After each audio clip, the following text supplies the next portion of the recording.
आज हम सीखने वाले नोटिस राइटिंग। तो स्टेप नंबर 1 में हम सीखने जा रहे हैं कि यार नोटिस राइटिंग आखिर होता क्या है। देखो, अगर स्कूल के सभी बच्चों तक कोई ज़रूरी जानकारी देनी हो तो हम नोटिस राइटिंग लिखते हैं। ये तो सिर्फ स्कूल के लिए हुआ, लेकिन ज़रूरी नहीं है सिर्फ हम स्कूल के लिए नोटिस लिखते हैं। हम स्कूल के लिए नहीं, हम किसी इंस्टीट्यूट, किसी ऑर्गेनाइजेशन, किसी हॉस्पिटल या फिर किसी सोसाइटी में भी नोटिस लिख सकते हैं। कहने का मतलब ये है कि जब हम नोटिस लिखते हैं तो हम एक ग्रुप ऑफ पीपल को इन्फॉर्मेशन दे रहे होते हैं किसी भी इवेंट के बारे में। अब हम बात करेंगे स्टेप नंबर 2 की, कैरेक्टरिस्टिक्स ऑफ ए नोटिस। सबसे पहला ये फॉर्मल होता है। Notice is always written in a formal language. बहुत ही ज़्यादा फॉर्मली लिखा जाता है ये।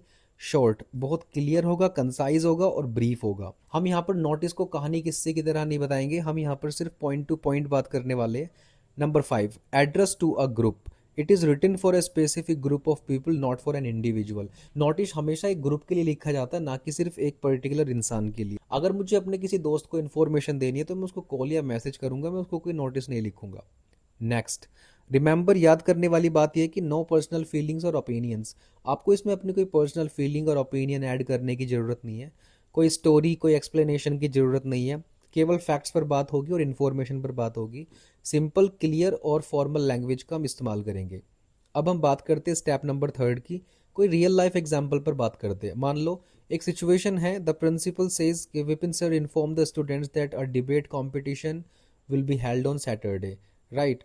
अब हम यहाँ पर क्या करेंगे, हमें यहाँ पर एक नोटिस ड्राफ्ट करना होगा सभी को इन्फॉर्मेशन देने के लिए। सॉल्यूशन क्या है, you will write A notice and put it on the notice board. हम नोटिस को नोटिस बोर्ड पर ही लिखते हैं। अब हम बात करते हैं अपने स्टेप नंबर 4 की, why CBSE includes notice writings. देखो, सीबीएसई ना ये जानकारी लेना चाहता है कि आप प्रोफेशनल और फॉर्मली कम्युनिकेट कर पा रहे हो रिटन लैंग्वेज में। In real life, in schools, official, colleagues और organisation, notice are used to inform many people at the same time.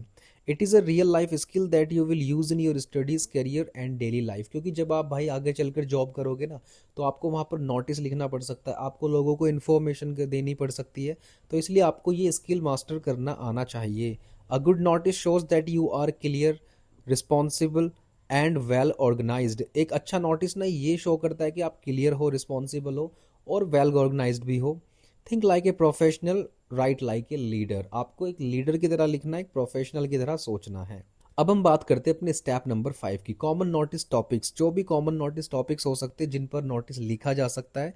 सबसे पहला, कंपटीशन। अगर कोई डिबेट है, कोई कंपटीशन है, ऐसे राइटिंग कंपटीशन है स्कूल्स में या फिर किसी ऑर्गेनाइजेशन में, किसी कॉलेज में, किसी स्कूल्स में, तो हम नोटिस का इस्तेमाल करते हैं।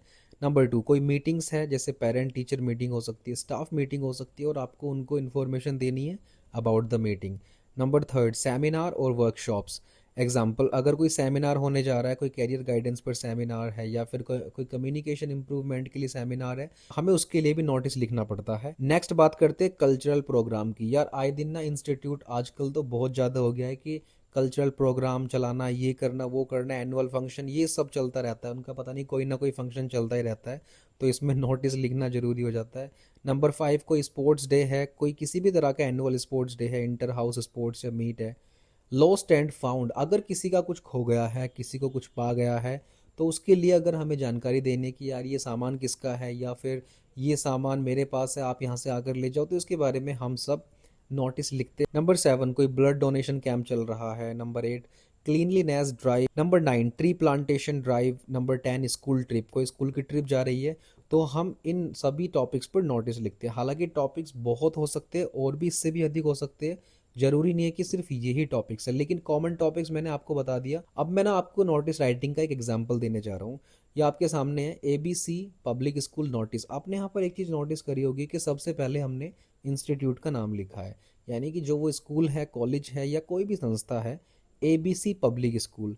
और नीचे फिर हमने एक बोल्ड लेटर में, बड़े बड़े कैपिटल लेटर में लिखा है नोटिस। और फिर हमने लेफ्ट साइड में लिखा है अपना डेट का फॉर्मेट, 10 मई 2026।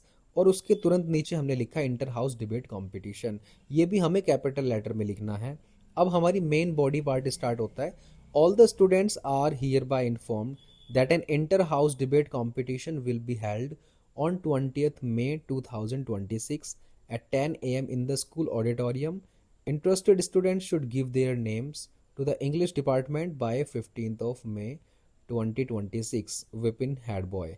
तो यहाँ पर मैंने सिर्फ आपको एक छोटा सा एग्जांपल दिया है। नोटिस बहुत तरह के लिखे जा सकते हैं, टॉपिक अलग हो सकता है, ऑर्गेनाइजेशन अलग हो सकती है, आपकी आइडेंटिटी भी चेंज की जा सकती है कि आपको कोई एक आइडेंटिटी दे दी जाएगी, भाई आप जनरल सेक्रेटरी हो इस कॉलोनी के और आपको इसके बारे में लोगों को जानकारी देनी है, कोई भी टॉपिक हो सकता है।